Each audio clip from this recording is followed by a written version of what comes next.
sino nuestra estabilidad. Y ya lo hemos visto. Eduardo Paes Ferreira é professor catedrático e convidado destas notícias do TV24. Muito boa tarde. Estas declarações de François Hollande podem representar um novo rumo na Europa relativamente à austeridade que está a ser aplicada aos países do Sul, falo de Portugal, mas também de Espanha, de Itália e eventualmente da Grécia. Bem, muito obrigado, antes de mais, e deixe-me que diga, antes de mais, que expresse a minha alegria por ouvir as declarações do presidente francês. Parece-me que o presidente francês disse aquilo que nós esperaríamos que os governantes portugueses dissessem.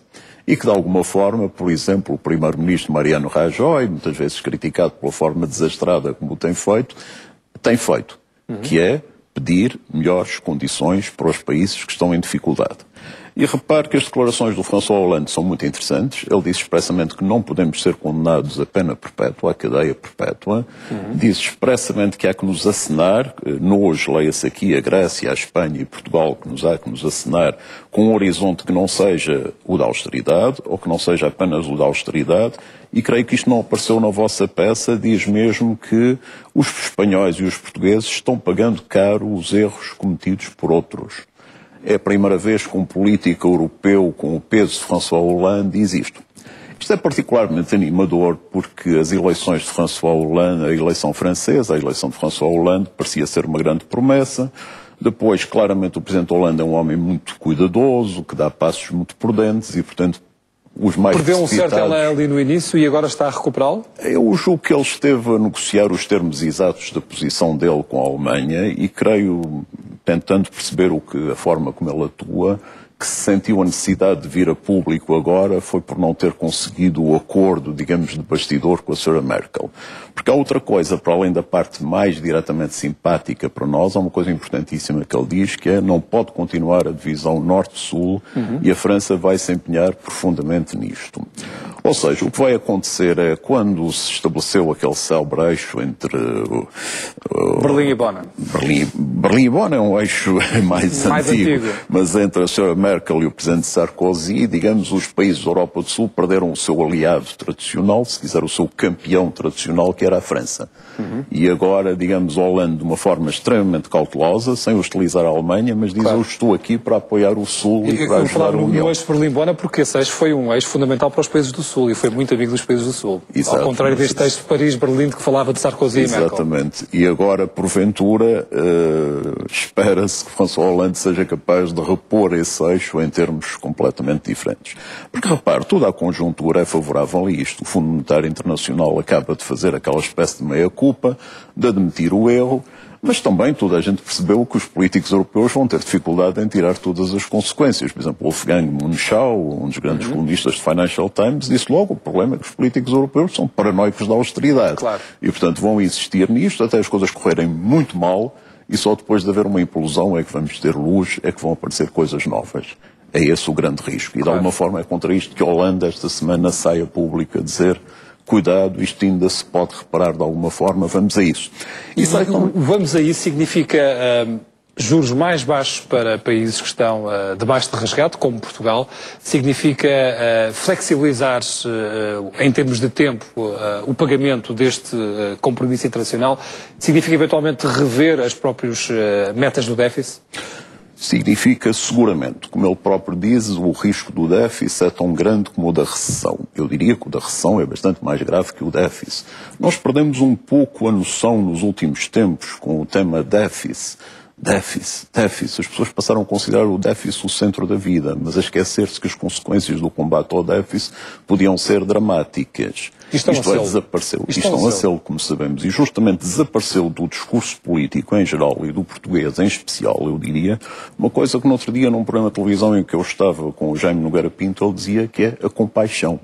Eu até diria mais, desapareceu a compaixão e a paixão. O discurso passou a ser um discurso totalmente tecnocrata, em que os problemas da vida das pessoas não entram, o que entram são os números. Claro. E é preciso inverter isto. É preciso, por exemplo, o orçamento não pode ser discutido nos puros termos técnicos que se pretende fazer a discussão. O orçamento, aliás, havia um jornal ontem que tinha um excelente título, que era que o orçamento não mata, mas mói. Eu receio que eu receio que seja pior que isto, que mate. Mas, aliás, nesse mesmo Jornal de Negócios eu tive o prazer de publicar um artigo chamado Um Espelho Quebrado, a dizer isto justamente, que o orçamento é um pouco o espelho da nação, dos vários consensos que se estabelecem, da forma como é possível arbitrar. Eu tive o prazer de ler esse artigo, e é de facto um excelente artigo. Muito obrigado. E vai nesse sentido que é preciso um equilíbrio, não apenas olharmos para os números e termos uma outra noção da sociedade. Mas isso significa que alguém vai ter que, de alguma forma, ou mutualizar a dívida, e, portanto, tornar as dívidas dos países do Sul mais credíveis para o mercado internacional, e, portanto, a Alemanha vai ter que aceitar partilhar os baixos juros que tem com os outros países do Sul, porque, de outra forma, se nós não tivermos déficits a rondar os 3%, ou os 4,5%, tal como está no plano da Troika, muito dificilmente voltaremos ao mercado com credibilidade. Claro. Portanto, é preciso que o BCE compre essa dívida, é preciso que a Alemanha, eventualmente, aceite mutualizar essa dívida. Exatamente. Que surjam os célebres eurobonds, por exemplo. Chamemos-lhe o que se quiser chamar, o resultado exatamente. Prático é esse. E, de facto, repare, sem querer citar o Holanda a cada 30 segundos, uma das coisas que ele diz é inadmissível que na mesma zona alguns países paguem 10% de juro e outros paguem 1%. Ou menos, 0,3, 0,4, exato, como acontece os com a casos, Alemanha. exato, tem toda a razão. Mas, enfim, a declaração dele aponta para o...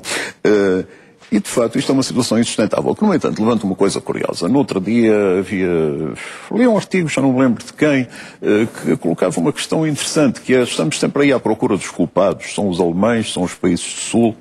E se não forem eles, se forem os tão elogiados pais da Europa e particularmente os pais da União Económica e Monetária, ou seja, o facto de se ter permitido que o euro avançasse nesses termos não estará em grande parte na gênese destes problemas.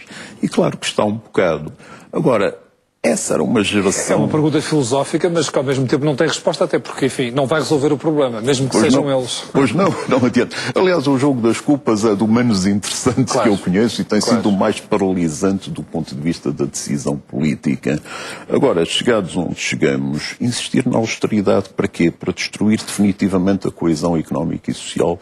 Repare, muita gente diz, e com razão, que a forma de sairmos daqui é mais Europa, é avançar num sentido mais federalizante, mais integração. Mas é óbvio que os cidadãos europeus estão hoje muito mais afastados da ideia da Europa do que estavam antes.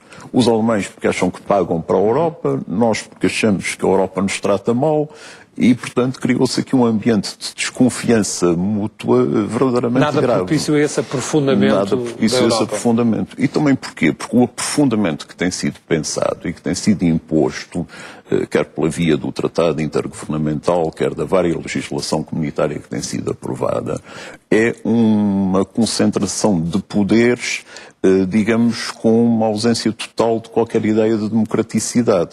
Ou seja, é a concentração de poderes, por exemplo, em Bruxelas, na Comissão Europeia, é levar os orçamentos à aprovação, não ao Parlamento Europeu, o que seria compreensível, mas à Comissão Europeia, que é um órgão sem legitimidade política. Ora bem, tudo isto cria às pessoas a ideia de que estão a ser sujeitas a uma espécie de ditadura tecnocrática, digamos assim. E, portanto, é muito difícil que alguém olhe agora para a Europa com o entusiasmo que pôde olhar antes. Apesar dessa falta de entusiasmo das populações, muito diretamente, acredita que a François Hollande vai conseguir convencer a Angela Merkel a mudar o rumo desta austeridade? Porque o que se trata, no fim, at the end of the day, como diriam os ingleses, é isto. É a Angela Merkel aceitar que é preciso um outro rumo na austeridade. Repara, há aqui uma coisa especialmente grave, é que nesta sucessão das 20 cimeiras, ou coisa assim, das quais saíam sempre a solução definitiva, a última cimeira... nunca foi definitiva, e que os mercados nunca acreditaram. E eu devo dizer que com razão, porque efetivamente o que está a acontecer agora é o pior de tudo, que é, por exemplo, a última cimeira até teve resultados que podiam ter sido interessantes, mas logo a seguir a Alemanha começou a recuar, depois de ter sido, digamos, um pouco obrigada a aceitar aqueles resultados, designadamente, como sabem, em matéria de união bancária, já se juntou com aliados tradicionais, desta vez já não tem o presidente Sarkozy, mas tem os holandeses e os finlandeses, e portanto já estão a adiar a entrada em vigor da união bancária, da supervisão bancária, que é um passo fundamental, além de mais para separar duas questões que andam demasiado misturadas, que é a questão das dificuldades do sistema financeiro e as da dívida pública. E, portanto, posso concluir que esta boa vontade de François Hollande só por si não vai chegar. É preciso muito mais do que isso. É preciso conseguir convencer os restantes parceiros europeus. Eu espero que chegue. Agora, também espero que François Hollande tenha os apoios todos que seria lógico que tivesse. E parece-me lógico que seria que o governo português era um dos que devia estar mais interessado nesse apoio. Se vai estar ou não, nada o indicia, mas quem sabe... Agora, nas palavras dos governantes portugueses, não é isso que tem sabe, mas não lhe parece acontecido. Que depois desta declaração de François Hollande, por exemplo, aquele discurso não há alternativa a este orçamento fica totalmente desacreditado? Deixa a pergunta no ar. Eduardo Passos Ferreira, muito obrigado por ter vindo aqui ao TV24. Até uma próxima oportunidade. Boa tarde. Obrigado.